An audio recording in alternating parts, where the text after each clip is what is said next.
Welcome to today's webinar, How to Mitigate Endpoint Security Risk. Thank you for joining us today and taking time out of your busy schedules. Now, today's webinar is brought to you by Barclay, providing a complete antivirus replacement to protect you from modern-day attacks, and Ponemon Institute, a leading market research company. In this webinar, we will discuss how endpoint security threats have evolved and what you can do to protect your organization in this new threat environment. My name is Holger Schulze. I am the founder and CEO of Cybersecurity Insiders, the online community for cybersecurity professionals, and I'll be your moderator today.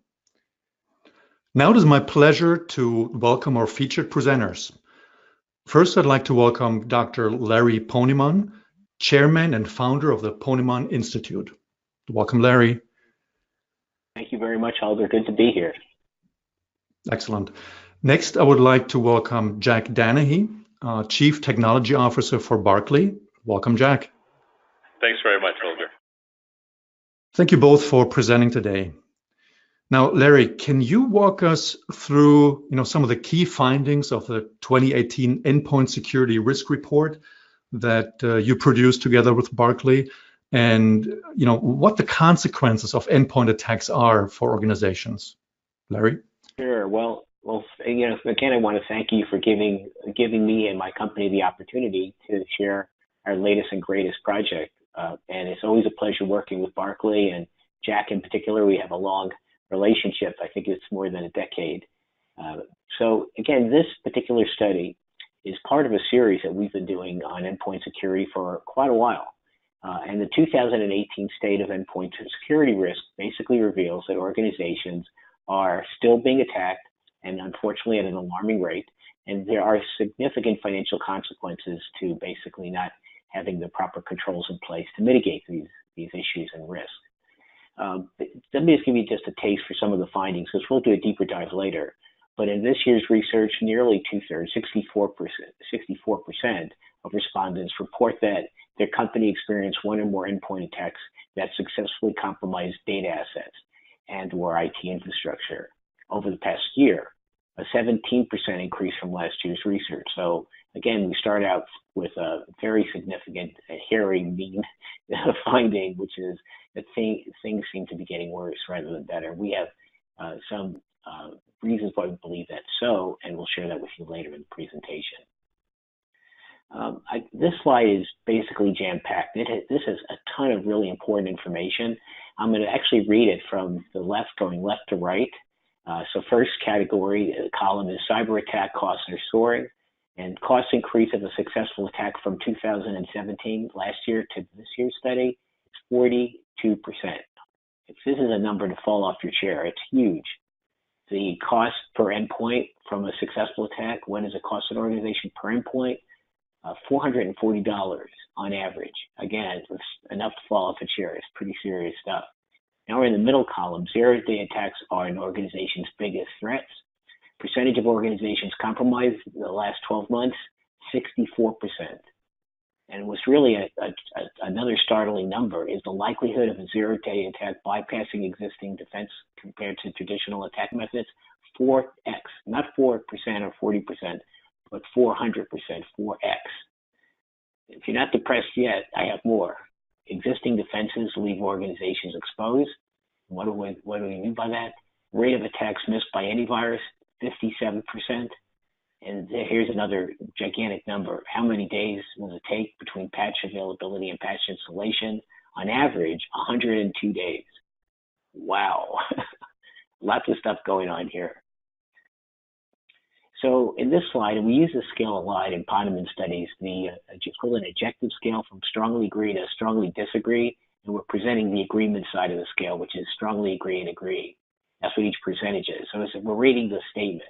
So the first statement is new and unknown threats against our organization have significantly increased, 69% in 2017 and 70% this year, so a small increase. The second attribution here is we have ample resources to minimize IT endpoint risk due to the infection or compromise. 36% last year, and now it's 40%, so things are getting worse again. And last but not least, our traditional signature-based antivirus solutions provide the protection needed to stop all serious attacks against my systems, including new and unknown threats. 31% last year, and now it's 29%, so a small decrease. Now, by the way, if you're a researcher, you're probably saying, is that difference statistically significant? And the answer is, it may be. The margin of error is about 4.5% in the study. So anything that's 5% or greater, you could say is statistically significant at the 95% level of confidence. Now, changing gears, let's talk briefly about methods. Who participated in the study? First, let's talk about the sample size. Once again, we exceeded expectations, at least my expectations. We ended up getting a sample size that's huge. If you do this kind of research, you know getting 660 qualified respondents is awesome. Total sampling frame is nearly 18,000 strong, and this is IT and IT security practitioners at different position levels, and a response rate of 3.7%. And again, if you're a researcher, you know that a response rate greater than 2.5% is actually pretty darn good, and so we're very proud of that result. Okay, on this slide, we have these beautiful pie charts. On the left side is the current position within the organization, ranging from senior executives and VPs all the way down to contractors. And the largest slice of the pie at 31% are technicians, rank and file employees in IT security. If we kind of go to the right side of the screen, you basically see the chain of command that these individuals report through. And number one clearly is the CIO, followed by the CISO, and then lines of business. It's not a huge 11%, but that percentage of the total is starting to increase pretty rapidly. So that's definitely in the future, we're going to monitor that closely. In terms of industry focus, this is good and bad news, folks. The good news is we cover a lot of industries, and so it's generalizable. The bad news is that some of the slices to the pie are too thin to do a carve out, because I'm always interested, what's the effect for financial services, public services, and so on. And we could do it, but not for all of the different industries reflected here. In terms of organizational size, that's just the surrogate for size in this study is the headcount of the organization, ranging from fewer than 500 people to well more than 75,000 people. So kind of full range that we find very interesting. Okay, now drum roll. Let's kind of talk about some interesting results. This is financial impact and budget. And Jack, feel free to chime in on any of the slides if you like, because you're the interesting guy. I'm just a research wonk. It's open to debate, Larry, but thank you. Well, thank you. So this is successful endpoint attacks cost organizations millions of dollars. And let's kind of look at the dollars here. So we're looking at 6 cost consequences of one or more successful endpoint attacks. And the number one, IT and end user productivity loss. In 2017, that was about $1.5 million. Now it's about $2.5 million. Again, similar type of sample, not identical, but very close in characteristics, and a huge change. The second is theft of information assets at 1.15 mil to nearly $2 million. System downtime at 1.25 to 1.42. Notice all increasing. Damaged IT infrastructure from $500,000 to 0.57 million. Reputation and brand damage at 0.4 to 0.5 mil. And then lawsuits, fines, and regulatory actions from 0.2 to 0.2. How doesn't really change all that much.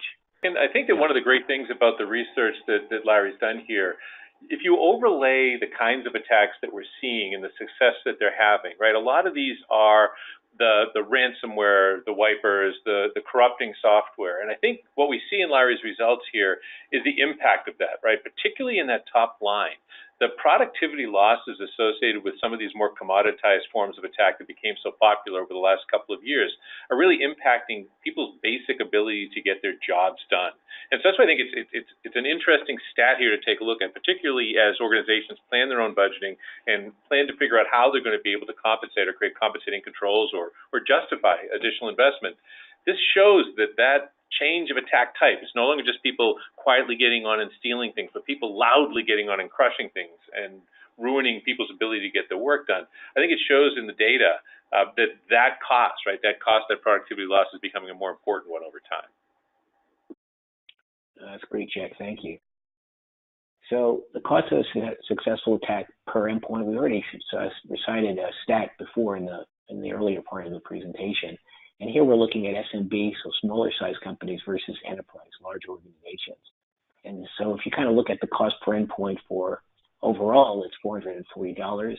For smaller organizations, it's actually larger at $747. And for larger organizations, it's still a pretty high number at $470 per endpoint. So again, the idea is that smaller organizations have a lower cost is not true. And the reason why costs actually go down incrementally is because the fixed versus variable component of this equation. Obviously, the more endpoints, the more you can spread the cost. But it is an interesting finding that the numbers are so significant for small to medium-sized companies, which we define, by the way, as a headcount of less than 500 people. So this is kind of an interesting slide. There's lots of stuff going on. This is endpoint security budgets are not aligned to today's risk. That's the statement we make. And the figure is the following question. How does your organization allocate most of its current endpoint security investments? The gray is the 2017 number, and the blue is the 2018 number. Let's kind of look at the left side first. The existing/known attacks in 2017 is 55%. Existing known attacks in 2018 is 53%. Not really a significant difference. But then we kind of go to the right side of the screen, again, new and zero-day attacks at 45%.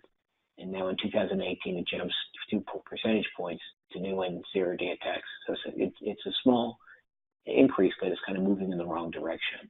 By the way, any comments here, Jack, you'd like to make?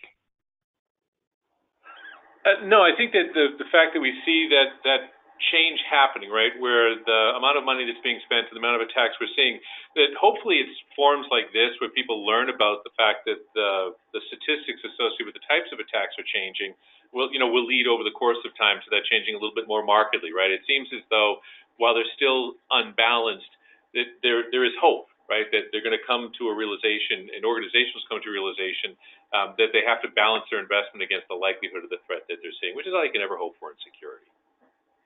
Exactly. Nicely said. So now we're going to look at the evolution of endpoint attacks. So first, the definition of what is a zero-day attack. I think we mostly know what it is, but really it's an attack that exploits a vulnerability before it has been publicly disclosed in a patch, and a patch has been developed. And so basically, what do we know from this stat? 40% of our sample say zero-day attacks accounted for 40% of the total attacks that organizations face. So that's a pretty significant, meaty number, 40%. 76% zero-day attacks were responsible for 76% of successful compromises. So again, you could get attacked, but you can have the right defenses. But the problem is when these things hit and you don't have the patch, you don't have the right defense, so you can't really even detect it, let alone stop it. So here's another, I think, interesting set of stats. 2/3 of organizations compromised in 2018. The yes response in 2017 was 54%. Now it's 64%. Remember, the margin of error is about 4.5% to 5%. So this is a statistically significant difference versus the no, 41% and 36%. So clearly the yeses outweigh the no by quite a bit. Zero-day attacks are 400% more successful than known attacks. So new or unknown zero-day attacks starting on the left side, 77% last year, it's now 76%, it's a very small decrease. Existing or known was 23% last year, now it's 19%. How do you get to 4%? 76% divided by 19% is over 4. Okay, this is the frequency of zero-day attacks, which seem to be increasing pretty significantly. And the figure actually is frequency of existing or known attacks and new or unknown zero-day attacks.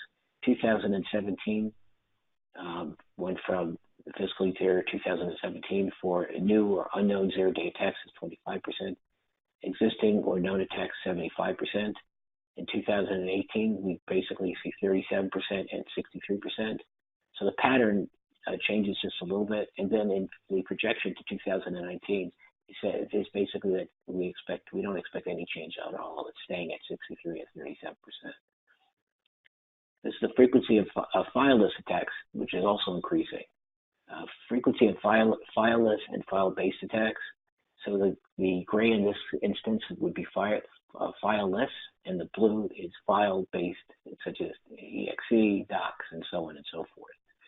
Okay, so what we see here in 2017, fileless was about 30%.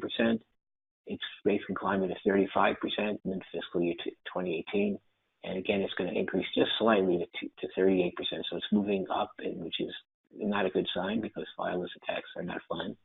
And file-based attacks are going down, relatively speaking, from 70 to 65 to 62%. Kind of the mirror image to the gray.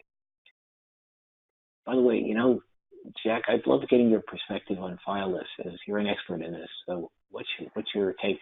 For folks who've been watching the Ponemon Institute work over the last couple of years in this survey, you'll remember that last year it showed that the likelihood that a fileless attack was going to be successful was really very much higher than the likelihood that a file-based attack was going to be successful.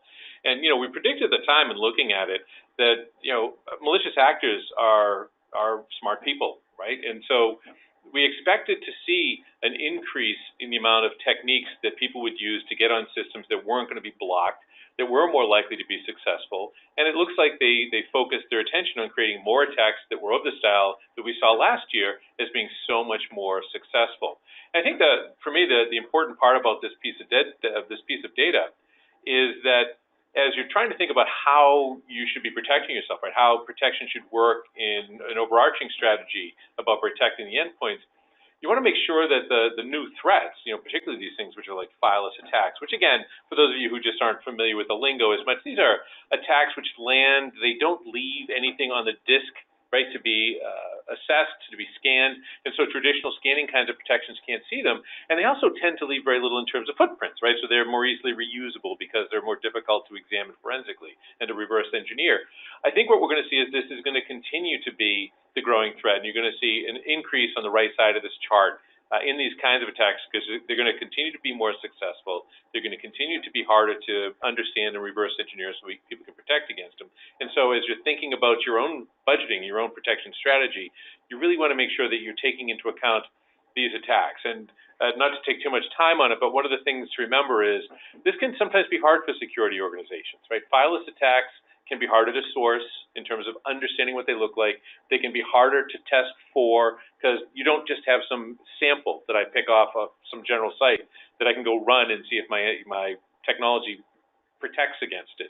Instead, a fileless attack requires a slightly more nuanced view of understanding how protection has to work. And so as you're talking to your own teams or as you're guiding your analyst or your security team in general to take a look at technologies, you want to make sure that they're stretching, right, to understand how to test against and to validate the protection technologies against the attacks we really expect to see more of as time goes by. Nicely said, thank you.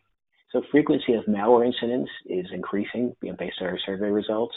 In terms of the type of increase, significantly increased from 23 to 28%.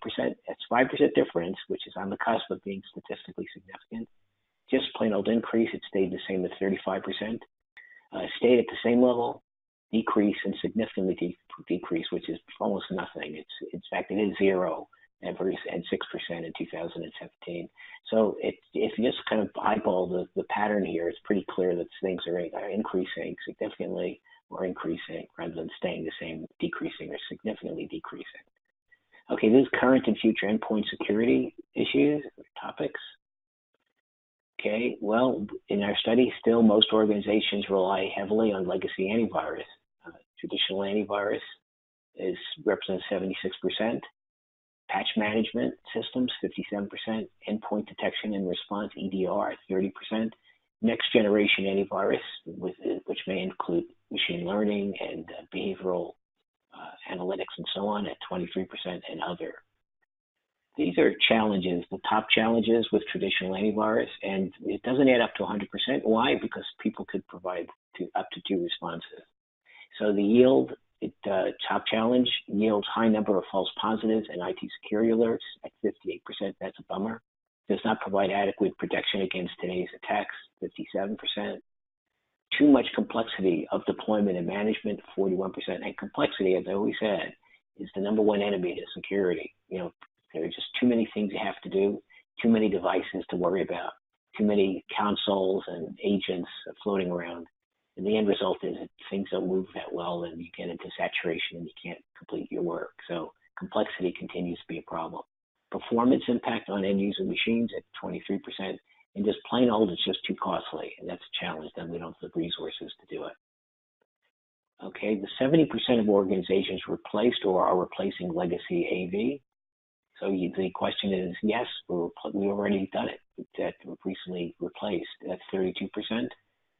38% basically said we haven't yet done it, but we plan to do it within the next 12 months. And 30% basically they're saying we will not replace solution. We're going to kind of live with what we have. So 70% is a 32 plus 38%. Could do the math. But clearly it's the overwhelming response is it's changed or is changing very quickly. Olger? Yes, thank you, Larry. So let's ask our live audience polling question. And the question is, are you currently replacing your legacy antivirus or endpoint protection? And you should see the question and answer choices on your screen. Yeah, there it is. Yes, there's a 26%, and yes, it's 31%. So it's a little bit less. I think we had 70%, and here we basically had 67%, two-thirds. So it's close, really close. Yeah. Thank you, audience. All right. Going to our next slide. 65% of respondents find patching challenging. And how challenging? Extremely challenging at 30%, challenging at 35%. So there's your 65%. Even somewhat challenging at 18%. The only people who said not challenging was 5% of the sample. So clearly the challenging versus not challenging, the challenging group, the people that basically see it as challenging, are the overwhelming response in our study. Not surprising, but it's good to see it. Okay, next slide. Okay, 43% of respondents cite longer patch rollout times. You would think that with better technologies and all these wonderful tools that are available, that would be more efficient. But basically 43% of our respondents said we are taking more time to test and roll out patches to avoid problems. So in other words, it's taking longer, it's not getting shorter. The middle response at 40%, we have not changed our patching process. And then finally, we are patching more quickly when patches are available at 31%. If I could, just for a minute, Larry, I think that one of the interesting points about this 43% number and the fact that people are taking more time, it reflects, I think, some of the discomfort that people felt when we saw some of the patches that were coming out from some of the major OS vendors around the Spectre meltdown attacks, right? That there was a period in which patches were being issued and then, oops, sorry about that, didn't really want that patch, and patches introducing additional vulnerabilities. And I think what that caused for one of the first times, at least in my recent memory, was people sort of second guessing sort of the auto patch, auto update. I mean, patching is always a challenge, right? Because I've got to think about the impact on my productivity and my transaction rate and the use of the various services by my end users. But I think that variability and the quality of the patches being offered really caused people to have to stop for a moment and rethink an automated process for that. And I think that that's one of the reasons why we see that they're taking a little bit more time and that they're conscious that they're taking a little bit more time. Very cool. Thank you for that insight. That's great. So again, there's a lot of stuff going on here. We're not going to show you the calculation, but we were able to compute. I think the number was 102 days. 90% of patches take more than a month to deploy. So if you look at this distribution and you basically use a technique that extrapolation technique, it basically was something like 102 days. I think I'm going to turn it back over to Jack. Absolutely. And Larry, thanks a million. You know, if we look at the data that the Ponemon Institute's gathered, right, over the course of the last bunch of years, and I can tell you that, as Larry mentioned, you know, we've been doing this for a long time, long before Barclay existed. It was pretty clear a number of years ago that there was a new generation of attacks that were coming out that were going to make traditional endpoint protection more problematic. And I think one of the interesting sources of data that we get to is the identification of the way in which people try to protect those endpoints. You know, as we look through this survey and as we talk in advance of it about the different kinds of questions to ask people, there are really only a couple of things that people think to do on their endpoints, right? I mean, everyone has been doing antivirus protection for many, many years, right? It was one of the early progenitors of security in general, the capacity to scan for and understand malicious applications so you'd stop them from running on your system. It's been around for a while. And that's sort of been the base level, right? That everyone did that. That was the common element in everyone's endpoint security strategy. And then secondly, you have sort of the IT hygiene component, right, which is the patching. And so what we realized early on in developing Barkley, and the reason why Barkley was actually created, was that the bad guys knew this too, right? They recognized that two things were going to be important. One thing was going to be able to get around these scanning technologies that were able to stop the file-based attacks, and the other thing was to take advantage of the window in which patches existed, or find a way to get onto systems which don't have the kind of vulnerabilities that patches correct for. And so our value, right, was in understanding all those different kinds of attacks that resulted in all those consequences that Larry was just speaking about. And so what we do, right, is number one, we block those modern attacks using a combination of techniques I'll talk about a little bit. But the company was actually originally designed to block those attacks that got by traditional AV and that got by the next gen AV, which are typically all technologies which expected to see some sort of file-based artifact, right? That something was going to come land on the system, start to run an attack. And as a result, we were first in the market really doing a comprehensive job of blocking all those fileless attack techniques. There's a reason why we're always anxious to know the growth rate in these attacks, because we want to make sure that we're focused on the area of the greatest vulnerability, because there are gaps in organizational security. There are gaps in that endpoint protection. And it's important for us to always be thinking about all these vectors you see on the right-hand side inside that block as a multi-vector approach. Think of it as different ways to penetrate the threat surface, making sure that our multi-vector protection is able to stop that. And the last piece, in terms of the value, is one that I know Larry has spoken of many times, and we mentioned it a little bit here today, but making it easy, right? So when security is really, really hard, no one does it, right? Technologies which are very, very difficult to use, or even moderately difficult to use, or are moderately annoying to end users, they don't see full deployment. They don't have long lives. They end up becoming shelfware. And so the value in Barkley, beyond the strongest protection, is that capacity to give that protection to people who know nothing about security. And one of the things that we're proudest of is that probably 50 or 60% of our customers run this with just a desktop support team, not even necessarily a dedicated IT administrator.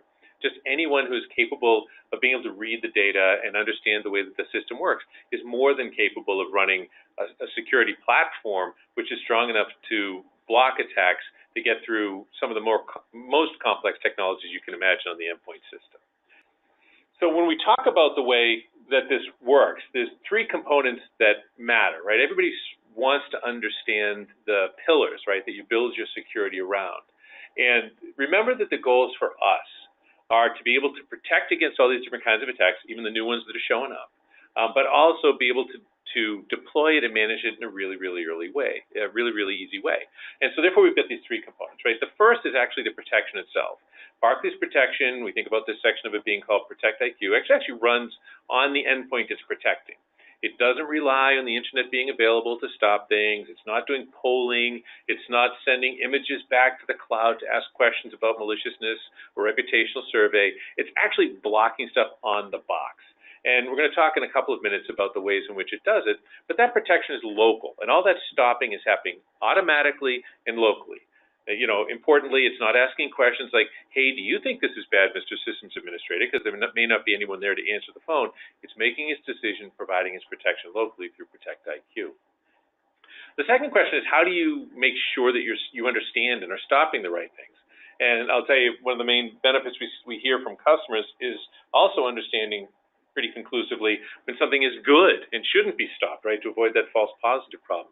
And we do a lot of this through a specific application of machine learning that we do. And in fact, that we were just issued our 4th patent on, right, is this capacity to do what we call responsive machine learning, to understand current malware, make sure you stay up to date, but also understand the rapidly changing environment of good software to decrease the pain of false positives. And the last thing is Command IQ, right? So I mentioned simplicity being important. Command IQ for us is like the proof that you can actually manage this stuff securely, simply, and have it be very, very secure. In Command IQ, people with no security experience can go to the portal, see what's happening, manage protection, turn it on or off, do things like isolate systems. We'll talk about in a minute, but it's very, very straightforward. Any IT administrator of any kind can actually manage it. And for further proof of the fact that it's easy to use, we actually have the same interfaces present on smartphones. So we have users who, if they're at dinner or they're off-site or they have an office that has multiple geographic locations, they can actually understand and manage individual protections from the cell phone. Really, really straightforward. Really, really easy to use. And that capacity to be able to do it all on the phone proves to us, at least, that we've managed to make it a very straightforward operation. Yeah, and so there's a bunch of different kinds of protection you have to worry about. And I think one of the most important things to remember is our industry tends to be very loose in our use of language, right? You'll see people who will provide things like EDR solutions, right, which are detection and response technologies, and they'll position that as protection, right? And for me, that is protection, right? It's protecting it from getting worse. It's not protection against the attack, but it's doing things like decreasing dwell time or making forensic examination or cleanup easier. For us, the most important thing to do is to block the attack first, right? So whether it's a file-based attack or fileless attack, you want to find a way to block these attacks before they get on the system and cause harm. Even things like exploits, right, which take advantage of system utilities that are already running. The ability to block those attacks, for us, is what protection means. Protection doesn't mean seeing that the machine is tipping over and trying to stop it from infecting multiple other machines. Let's try to stop the initial machine from getting hit. That can be hard, right? So for us, a second piece of this that's really important is the ability to have deep system visibility. A lot of exploits and other techniques aren't going to be visible if I'm just looking in user space, or even some in the kernel. Some of the most common, most popular exploit types, things like Eternal Blue, they don't even appear at that level, right? If you want to look for those, they're actually manipulating below the kernel of the operating system. So you really need some deep system visibility to understand it. And the last thing, and I'm sure some people on the call who are familiar with modern malware know, that because so many tools that protect the endpoint rely on the cloud, rely on reputational analysis, rely on that connection, they wait until they're offline to do their infection, right? So for us, necessary to operate just as strongly when you're disconnected as when you are connected. And so you want to make sure that the protection itself in your endpoint isn't dependent on that online connection. And so I mentioned before the fact that we have both the portal that is capable of providing information. You can see there's a process flow diagram up there to visualize what's happening. But you want to make sure that it's very, very straightforward. We've had great good fortune of having customers who've taken the time to speak publicly about how easy it is to deploy this. The fact that from the administrator's perspective, they simply push it out however they push out any other kind of software update. And there is no reboot on the end user's machine. The end user doesn't even know it's there because of the speed with which it operates. They can actually watch what's happening both through the portal and on their own devices. They are informed. And we actually provide what we think of as the necessary EDR for that organization which isn't trying to do in-depth forensic examination and has a whole team of security analysts. So if you think about what a regular administrator wants to do when these things happen, they want to do things like perhaps quarantine the file so they can examine it. They want to isolate the machine, so it doesn't get connected to the network for perhaps other things happening. They want to make sure that that isolated machine can then be examined. Or maybe they simply want to override that protection, because there are times where you can look in areas like VirusTotal, right, or in our own research, where you find things which are potentially unwanted, right? So maybe these are plugins, or maybe these are applications which have mixed purpose. So maybe some of them look like adware. And so the ability to override protection with just a click of a button, all of these are one-click remediation, one-click response to simplify those tasks as well. And again, as you can see it in the diagram, providing enough information for those organizations who care to use it to do root cause and trend identification. So for us, those were the necessary components of making this happen. And of course, if you don't have the protection, there's really no reason to be using a new tool at all, right? So I had mentioned the fact that our fourth patent was in the machine learning. Well, the first three and the fifth patents are all about how do I stop this stuff, right? How do I identify and stop these really complicated attacks which take advantage of various areas of the system, high and low, to get on the system and cause trouble. And so regardless of whether it's a malicious file or some kind of behavior, we can understand it because we're grabbing individual indicators of what's going on at all the different levels of the operating system. And you can think about it as being like little components. And you can sew them together in different ways to recognize that somebody's trying to do something malicious, which tends to be a composite effect of multiple underlying indications of badness.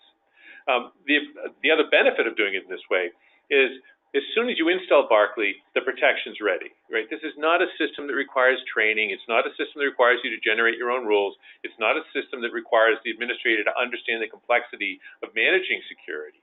Instead, it lands and understands, right? It's on the system. As soon as it boots up the protection, it is protecting that system. And so again, back to the generous comments of many of our customers, and you can see these on the site in case studies and what have you, you find out that they simply push it out, installs transparently, the user never sees it, again, no reboot, and the next thing you know, that administrators looking at the Barkley portal and they are seeing the fact that all these machines are popping up and are already protected.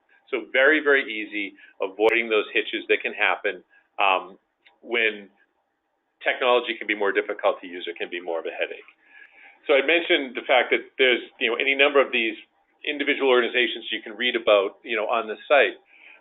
But perhaps maybe something to talk about is that Barkley, from its earliest inception, was intended to help people with the security problems that other people were missing. And so there are times where people are using us. I'd say about half of our customers use us as a replacement for their existing antivirus technologies because, as you can see back in Larry's data, there's all kinds of attacks that manage to find their way through those systems, and so they want a replacement for the whole thing. But there are others who've got good tools that they use for different purposes. So perhaps they have a system of analysts and they have an organization which is fully staffed and they have a need to understand all the underpinnings and the root causes in a more complicated way. And maybe they have a tool like a Carbon Black, or maybe they have a tool like a CrowdStrike that requires a security expert to run it, but they'd also like to block the attacks, right? So like in the example of CSK, they take the technology and they apply it as an augmentation, right, to an existing infrastructure that they already have in place. As I say, sometimes you'll see us in place of an existing solution. And in all of these cases, what you see is that Barkley was able to stop things that got through the technologies that they have in place. And it's not because those tools aren't good. It's because they weren't meant to solve those specific kinds of problems that Barkley was designed to solve.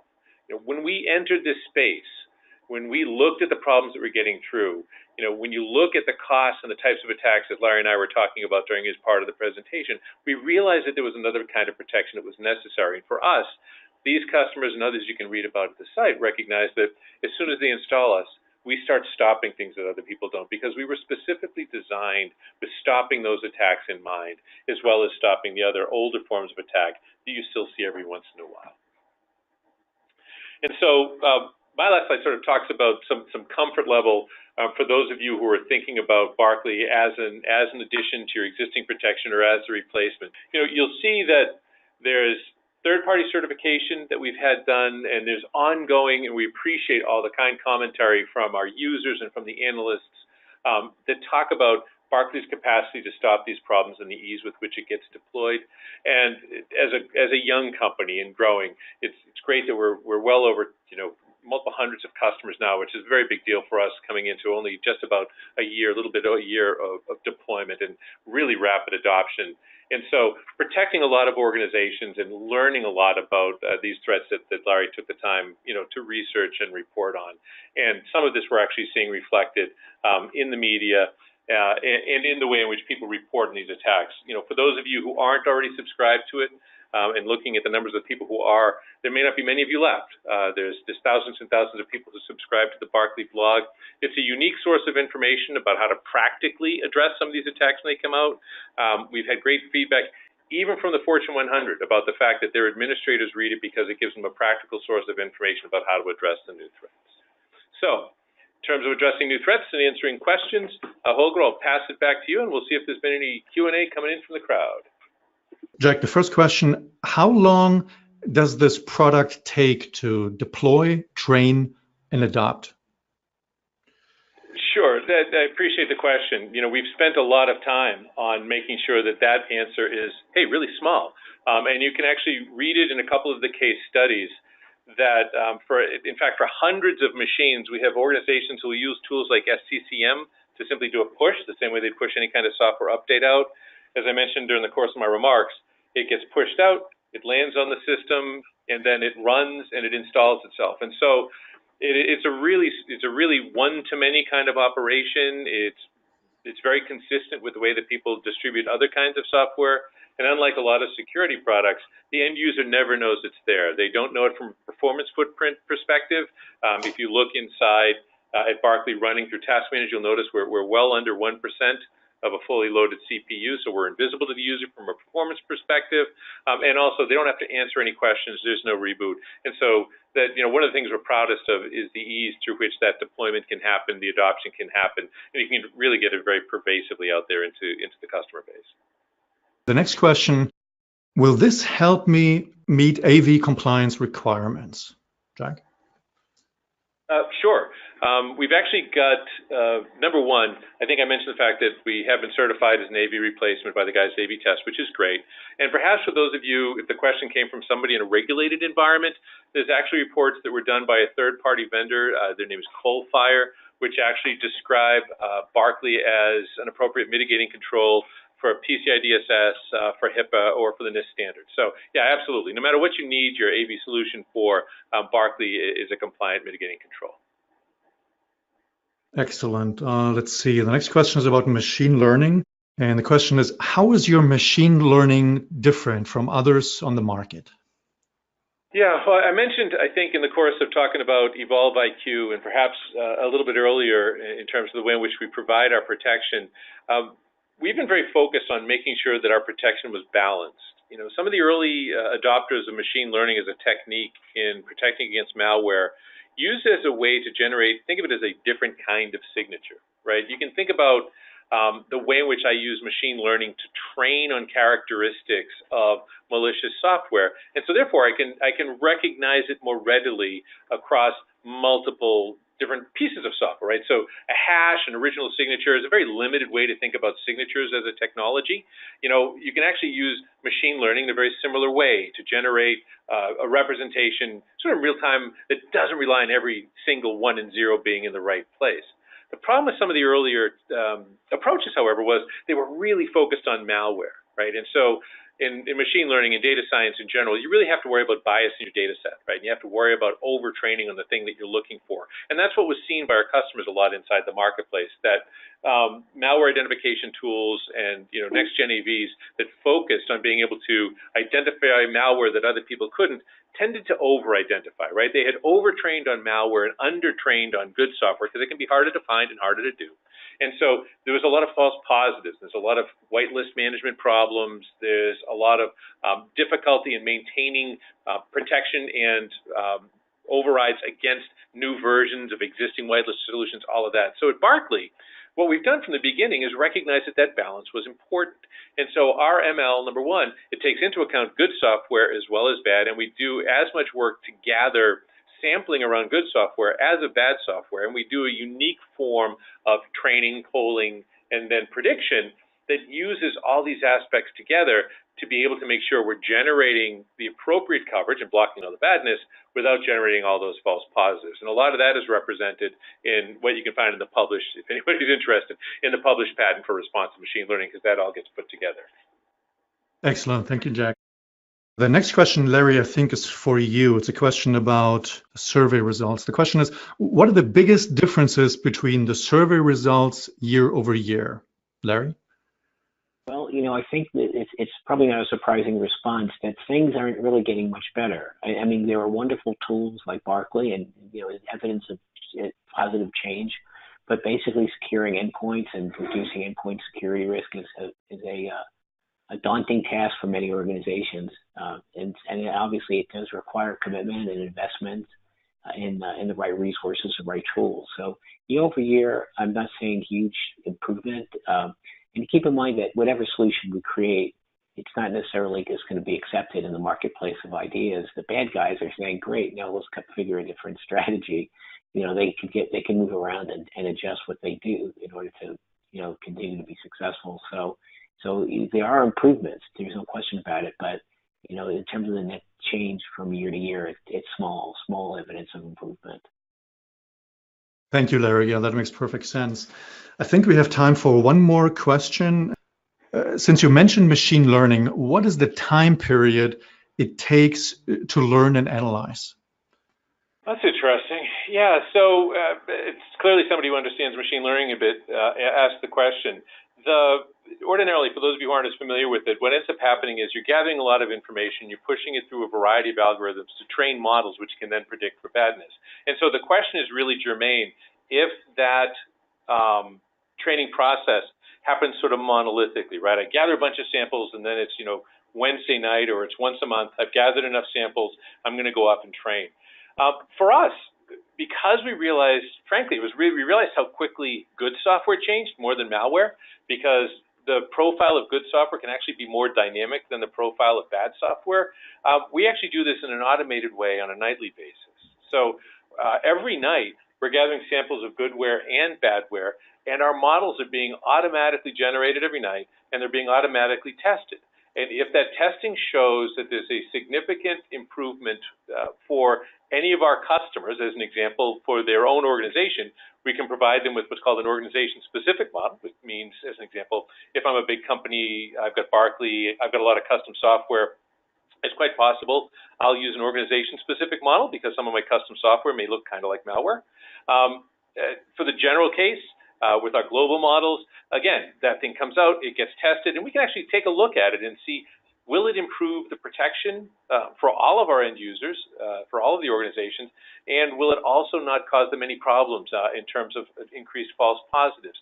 So for us, training, testing, generating new models for the predictor is an ongoing thing. That Evolve IQ that I talked about, and there's another whole presentation we do on that sometimes, which describes this real-time automated system for doing that thing I talk about, responsive machine learning, so that you're not waiting, as you'll see with some tools, for a model update every 4 months or every 6 months. Our models, can be updated as frequently as we care to, and it doesn't happen all that frequently because the models are pretty great as forward-looking predictors.